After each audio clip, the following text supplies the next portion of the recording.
Viewers, the stalemate continues as far as the Russia-Ukraine ceasefire deal is concerned, and even as US and Russia continue to hold talks without inviting Kyiv. On the other hand, Volodymyr Zelenskyy, the Ukrainian president, is rallying support.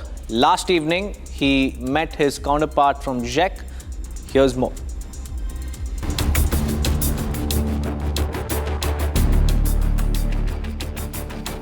Ukrainian President Volodymyr Zelenskyy received Czech Republican President Petr Pavel in Kyiv on Friday. Both the leaders held talks as efforts continue to end the 3-year-long Russia-Ukraine war.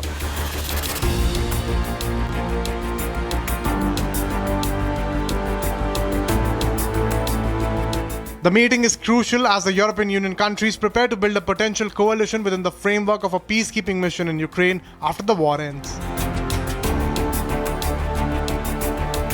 A top-level commanders' meeting was held in London on Thursday, where possible forms of military presence in post-war Ukraine were also discussed. Senior military officials from over 24 countries across Europe and beyond met to flash out plans for an international peacekeeping force for Ukraine.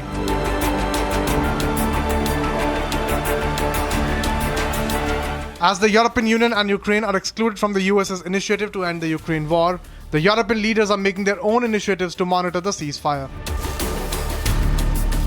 After the Oval Office on-camera showdown between President Donald Trump and Volodymyr Zelenskyy, UK convened a crucial meeting of European leaders in London to show solidarity with Ukraine. Now Czech Republic may join the potential coalition of European countries for peacekeeping mission in Ukraine. Referring to the ceasefire discussions, Czech Republic President Petr Pavel insisted on sustainable peace, which should be acceptable to Ukraine. Україна підтримала з самого початку позицію Сполучених Штатів Америки про безумовну тишу, безумовне припинення вогню. Чому? Тому що не потрібно тоді мати 10, 20, я не знаю скільки зустрічей на технічному рівні, щоб обговорювати умови. То є безумовно. Я вважаю, що це більш швидкий варіант, але ми не будемо проти будь-якого формату, будь-яких кроків до безумовного припинення вогню. As discussions over Ukraine ceasefire continue between US and Russia, excluding Ukraine, efforts are underway among European leaders to show solidarity with Volodymyr Zelenskyy. Moving on, viewers, bringing you some news from London, where a massive fire at Heathrow Airport caused widespread disruptions on Friday. The blaze at an electrical substation knocked out power, grounding flights and also stranding thousands of passengers. The massive outage has not only impacted Heathrow but has created a ripple effect across the globe as well, with flights diverted and delays stretching from Delhi to Paris. Take a look. Britain's Heathrow Airport closed for a full day on Friday after a fire in an electrical substation knocked out its power, disrupting flights for hundreds of thousands of passengers. At least 1,350 flights to and from Heathrow were affected. Several jets diverted to Gatwick Airport outside London, Charles de Gaulle Airport in Paris, and Ireland's Shannon Airport.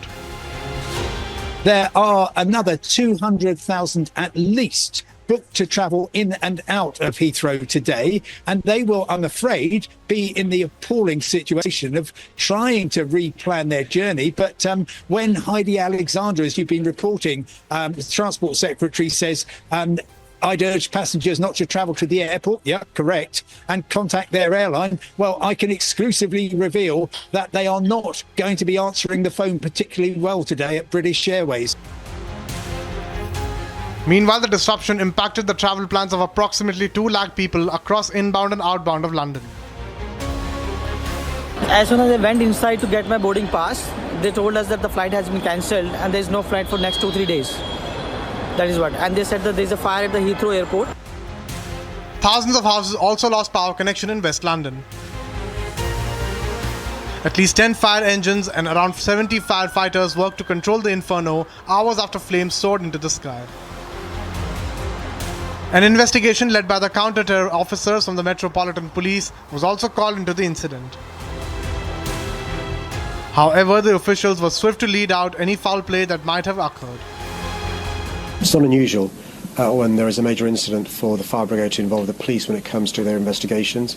The fire investigator has been on site since the start of the fire and will be there until the conclusion of the fire, working closely with Met Police colleagues. The Met Police often call in specialists in relation to investigations. There's nothing in that to alarm anybody. What's important is for the fire brigade, the police and other colleagues to carry out their investigation. As and when the Met can share information with the public, they'll do so. With various task forces and teams deployed to arrest the chaos, the airport operations have resumed.